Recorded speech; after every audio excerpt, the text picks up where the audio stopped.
اب فزیکل چیز میں آپ کو بتاتا ہوں کیا ہے. یہ ابھی یہ ربیع الاول کا مہینہ جاری ہے اور آپ یہ دیکھیں دعوت اسلامی والوں نے باقاعدہ وہ جو نقش نالین مبارک کے اوپر آپ صلی اللہ علیہ وسلم کا نام مبارک لکھا ہوا ہے, جشن ولادت, اور اوپر لکھا ہوا ہے ولادت النبی صلی اللہ علیہ وآلہ وسلم. اللہ کا نام بھی, نبی صلی اللہ علیہ وسلم کا نام بھی جوتی مبارک کے اوپر, اس کے نقشے کے اوپر لکھا ہوا ہے, اور باقاعدہ دلائل دے رہے ہیں اس کے اوپر. ان سے پوچھیں کہ آپ کے بزرگوں کے نام, جن جن بزرگوں کے آپ سمجھیں کہ بس کلمہ ہی نہیں پڑھتے باقی سب کچھ ہی ان کو سمجھتے ہیں, ان کے نام ان کی جوتیوں کے نقشے کے اوپر لکھ کے تو ہم اس طرح لہرائیں لوگوں کے سامنے, تو ان کو اچھا لگے گا؟ میں الیاس قادری صاحب کی جوتی کا میں تصویر اتاروں اور اس کے اوپر لکھوں الیاس قادری صاحب مرحبا, اور یہ میں لکھوں اوپر لکھوں الیاس قادری صاحب کی جوتی اور یہ لہراتا پھروں, تو الیاس قادری صاحب کے مریدین کو پھر غصہ تو نہیں کرنا چاہیے؟ آپ کیا سمجھتے ہیں, غصہ نہیں کریں گے؟ تو یہ نبی صلی اللہ علیہ وسلم کی کس طریقے سے توہین کر رہے ہیں. اور میں وہ سن رہا تھا الیاس قادری صاحب خود کہہ رہے ہیں دیکھیں جی یہ تو جسٹ ڈیزائن ہے, ہم بناتے ہیں, یہ قرآن حکیم کے بارے بھی تو ڈیزائن بنے ہوئے ہیں, ان ڈیزائنوں کو وہ کہہ رہے تھے یہ کسی جوتی کے ڈیزائن بنے ہوئے ہیں. دیکھو مطلب عقل سے کام لیں. آپ کس قسم کی مثالیں دے دے کے لوگوں کو جو ہے وہ قائل کرنے کی کوشش کرتے ہیں. اور ابھی تو وہ جھنڈا پہلے سبز شروع کیا, پھر نالین والا, اب جھنڈے کے بھی وہ 3 رنگ آ گئے. آپ دیکھیں ایک جھنڈے کے 3 رنگ بنا دیے انہوں نے.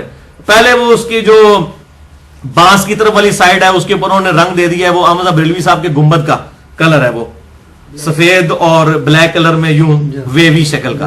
اس کے بعد جناب شیخ عبد القادر جیلانی اور رحمہ اللہ, ان کے جو ہے وہ گنبد کا جو کلر ہے وہ دیا ہوا ہے. اس کے بعد وہ گنبد خضرا کلر. اس طریقے سے ہر پارٹی جو ہے, ہر جماعت اپنے اپنے جھنڈے اور اپنی اپنی چیزیں جو ہے وہ ڈیوائز کر رہی ہے.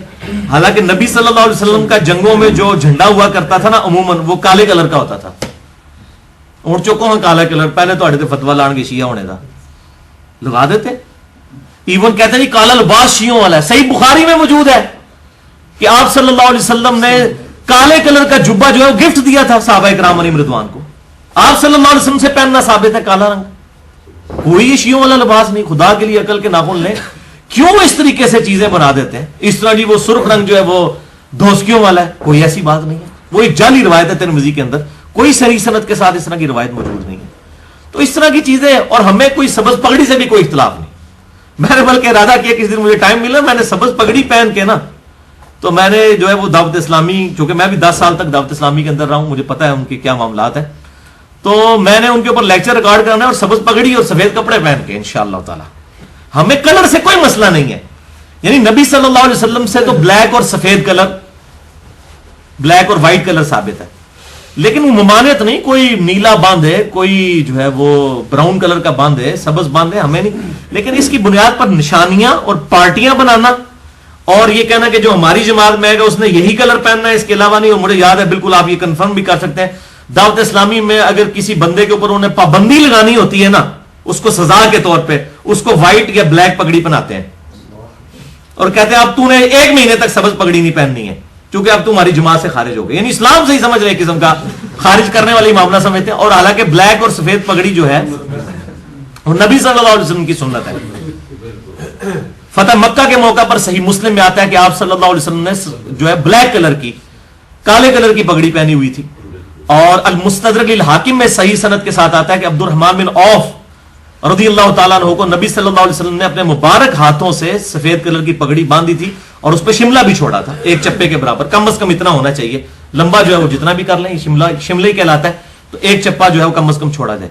تو اس طریقے سے یہ جو ہے وہ پابندیوں والوں کو یہ کرتے ہیں اس طریقے سے. تو ہمیں کلر سے بھی کوئی نہیں ہے. کپڑوں کے کلر بھی اب جس طرح کے ہم نے پہنے, کیا یہ سنت ثابت ہے؟ جب تک ان معاملات میں کسی چیز کی حرمت کا فتویٰ نہیں آئے گا نا, وہ اپنی اصل میں وہ چیز حلال ہوگی. ہمیں کوئی اختلاف نہیں ہے. ہمیں اختلاف ہے ان کی بنیاد کے اوپر پارٹیاں بنانا. ابھی اگلے دن میرے آفس میں ایک کولیگ تھے, آفیسر لیول کے ہی تھے. اب وہ بندہ صرف جمعے کی نماز ہی پڑھتا ہے, اللہ تعالیٰ توفیق دے, وہ نماز میں پابندی کرے الحمدللہ. اور دیکھیں ایسے لوگ کتنے سلیم الفطرت لوگ ہوتے ہیں. ایک دفعہ میں نے اس کو بات بتائی, اس نے اس کے بعد نماز بھی سنت کے مطابق شروع کر لی الحمدللہ. ایک دفعہ بتایا. اچھا اب وہ مجھے کہتا ہے جی, اب وہ عام آدمی ہے, کوئی مطلب پریکٹسنگ مسلمان اس طرح نہیں ہے, اور وہ کہتا ہے جی آپ میرے سامنے کو بندہ لے آئے, میں آپ کو شکل سے دیکھ کے بتا دوں گا کہ یہ بریلوی ہے, دیوبندی ہے, یہ اہل حدیث ہے. کیا ہے کہ نہیں؟ یہ آپ خود مطلب میں آپ کے سامنے اگر کوئی ایسا بندہ لے آؤں جس نے سفید کلر کی سخت ٹوپی پہنی ہوئی ہو اور اس نے مونچھیں بالکل شیو کی ہوئی ہو اور داڑھی بڑی خوبصورت کر کے بنائی ہوئی ہو, شلوار ٹخنوں سے اوپر ہو, تو آپ کیا کہیں گے یہ کون ہے؟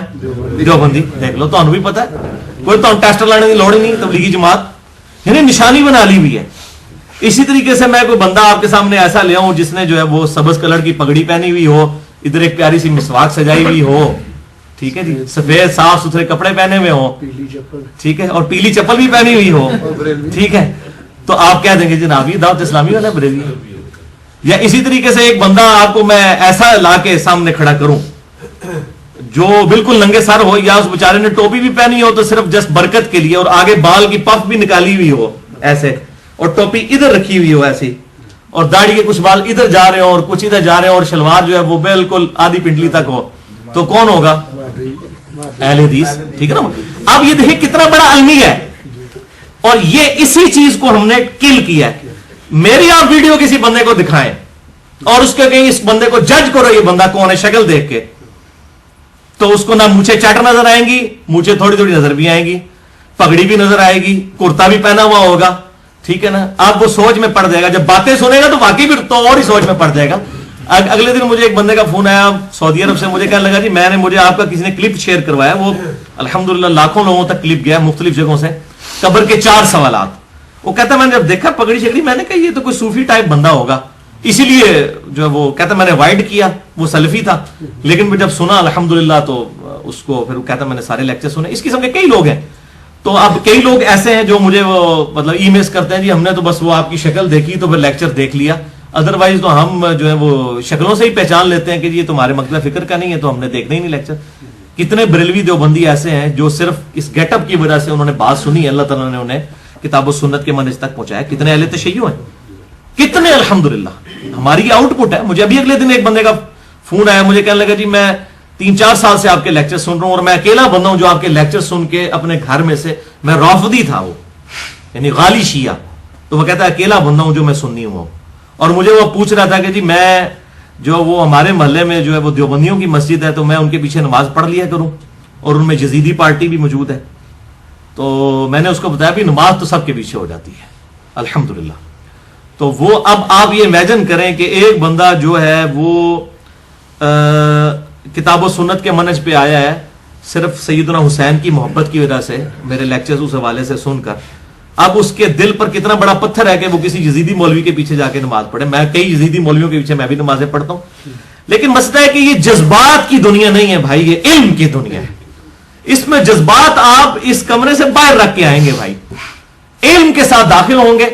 جب ہم یہ قائل ہیں مولا حسن علیہ السلام, مولا حسین علیہ السلام علیہم رضوان, وہ نمازیں پڑھا کرتے تھے مروان کے پیچھے, جب مروان سیدنا علی کے اوپر لعنت کیا کرتا تھا, نعوذ باللہ من ذالک. نمازیں انہوں نے مسلمانوں سے الگ نہیں کی ہیں. تو اگر اس زمانے میں یہ کام ہوتا تھا حضرت معاویہ رضی اللہ تعالیٰ عنہ کے دور کے اندر, تو آج اگر کوئی یزیدی مولوی ہے یا کوئی اس طریقے سے بکواس کرنے والا آدمی ہے, تو اس قسم کے لوگ تو اس زمانے میں موجود تھے, آج کوئی نئی پیداوار تو نہیں ہے.